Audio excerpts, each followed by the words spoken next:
Hello, Katden lovers and Katden followers, sabay Alden Richards.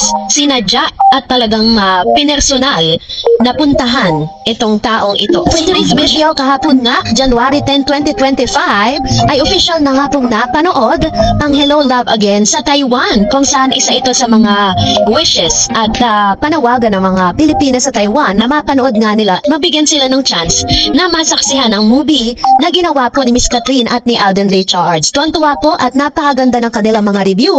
Although talagang ang dami na po nag-pirate ng movie na ito, pero still iba pa rin talaga yung experience kapag napanood mo siya ng personal sa sinihan. Diba? Kaya talagang mas marami pa rin pumipili na manood sa sinihan at may experience yung kilig, yung sigawan ng mga audience, diba? Yan yung mga talagang exciting part na kung paano ka patawanin ni Joros, kung paano ka paiyakin ni Catherine, at paano ka pakiligin ng Katden. So that's really amazing experience when you're going to watch that movie on big screen. And this time, eto na, dahil hinangaan at talaga namang hindi talaga matatawaran ang kabaitan nitong si Mr. Alden Richards. Dahil sa isang post ng isang fan, si Jerome Vergara, sabi niya, "Ma, alam kong masaya ang puso mo dahil nakapagpa-picture tayo kasamang idol mo. Kahit papaano nakakabawi pa ako sa'yo.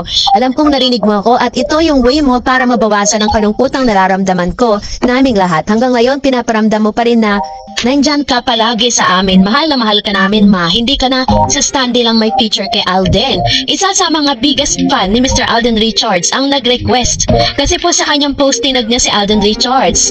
At ito pong taong ito, sobrang fan na fan ni Alden. Sabi niya, "Sir Alden Richards, maraming salamat po sa pagtupad ng pangarap ng mama ko. Sobrang iniidolo niya po talaga kayo. Sobrang saya po ng aming mga puso at naibsan po ang aming kalungkutan. Condolence din po sa inyo. Kami po ay nakikiramay." Ayan. So, ito po ang iyong So dahil po dito ay talagang hinangaan po ang isang Alden Richards dahil wala pong celebrity or walang artista ang personal na nagpupunta sa kanya mga fan para po makiramay. Although may mga mangilan-ngilan, but not the big star or the multimedia star Alden Richards. Kaya talagang siya po talaga, napakabait po niya sa mga fan niya. Napaka-kind niya sa lahat ng mga supporters niya. Kasi katulad ng lagi sinasabi ni Alden Richards, kung nasan man daw di umano siya ngayon, utang niya po ito sa lahat ng mga supporters niya. Kasi which is very true, diba? Kung wala naman talaga mga supporters sa katulad po ninyo, meron bang manonood ng sinin? May manonood ba ng pelikula? Meron bang bibili ng mga ini-endorso nilang product? Kaya gano'n na lang po yung pasasalamat. At gano'n na lang po mahalin ni Mr. Alden yung kanyang mga fan. Sa likod po ng photos na ito, nagbigay din ng mensahe si Mr. Alden. Sabi niya, "Nanay Vilma, pahinga na po kayo. God bless you po." At may sign po yan ni Mr. Alden Richards. So talaga hinangaan po siya ng marami mga fan for being so kind and very respectful at yung parang sympathizing ba yun? O parang nakikisimpatya siya?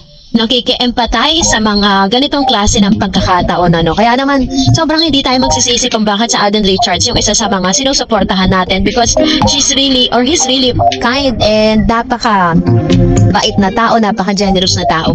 So, for that, magbasa tayo ng mga komento ninyo. Unahin natin si Simply Me.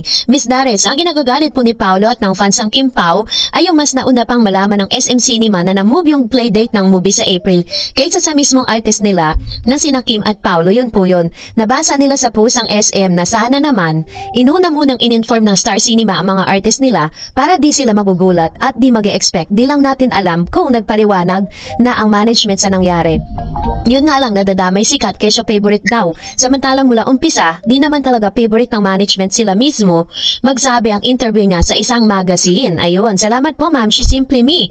Katulad po ng like kong sinasabi, tama po yung sinabi ni Simply Me na parang kahit naman talaga sino magagalit sa ganong aspeto, diba? Pero, syempre, gusto ko rin pong linawin sa inyo na si Kim at si Paolo po, hindi sila galit sa Katden. Ang mga fans ni Kim at ni Paolo, ang talagang galit na galit sa, Katden. Bakit daw? Kasi parang mas favorite daw ng Star Cinema. Ito pong, Kim Pao Katden kesa sa Kim Pao.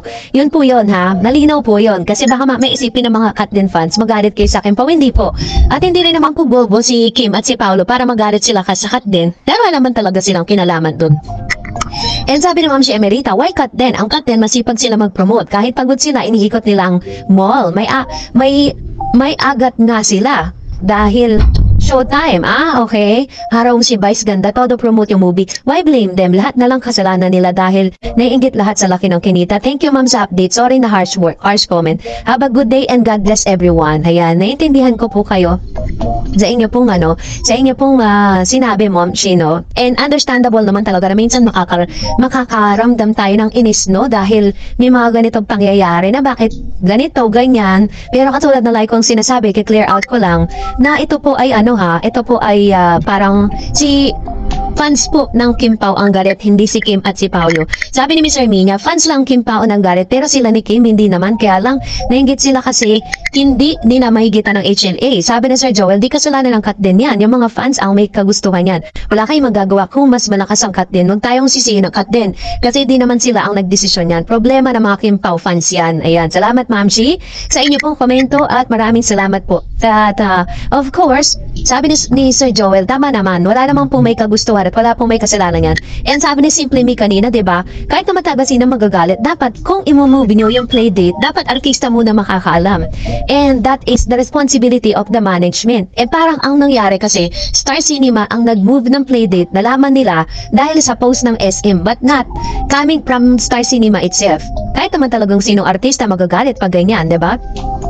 At naiintindihan natin ang mga Kim Pao fans kung saan sila nanggagaling. Pero ang di lang natin maintindihan, bakit pati ang cut din dinamay nila sa galit nyo yung charge. And of course, sabi po ng isa pang komento, sabi ni Len Solare, strategy lang yan ng Star Cinema para mapag-usapan ng gusto ang Kim Pao para sa movie na yan nila. Kasi nga, di pa naman tapos i-shoot kahit October pa nga ay may playdate na. Pero until now, di pa tapos i-shoot. Sabi nga ni Paolo, experience nga daw niya na wag tapusin ang pelikula Ayun, na-experience niya talaga.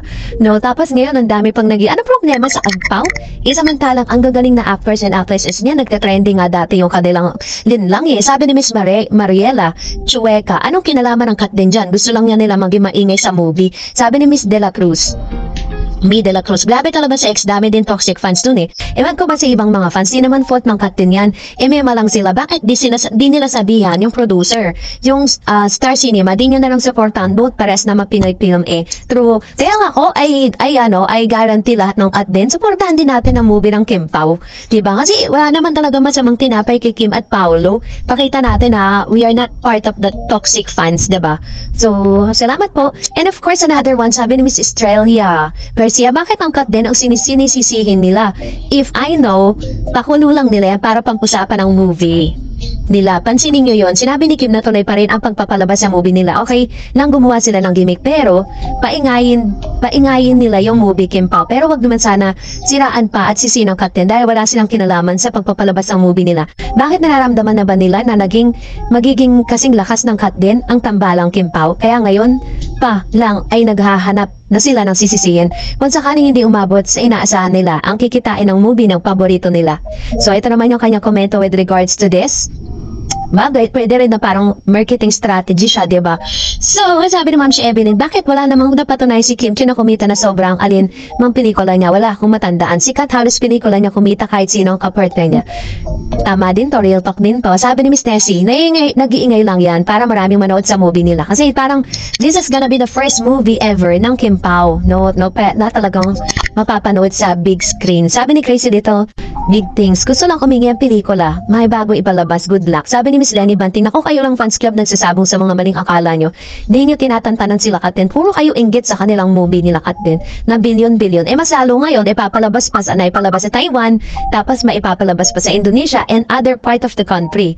No? So, ang request nga ng isang viewers po natin here, isa sa mga supporters, sabi niya dapat daw mapanood pa rin daw ang movie ng Katin sa February bilang pagbibigay daan dun sa Valentine's Day kasi talagang napapanahon din siya, diba? So, anyways, maraming salamat po sa inyong mga komento, and that's it for today. For more videos and updates, please don't forget to like and subscribe, and please don't forget to follow my Facebook page, Dar Eds TV. God bless everyone!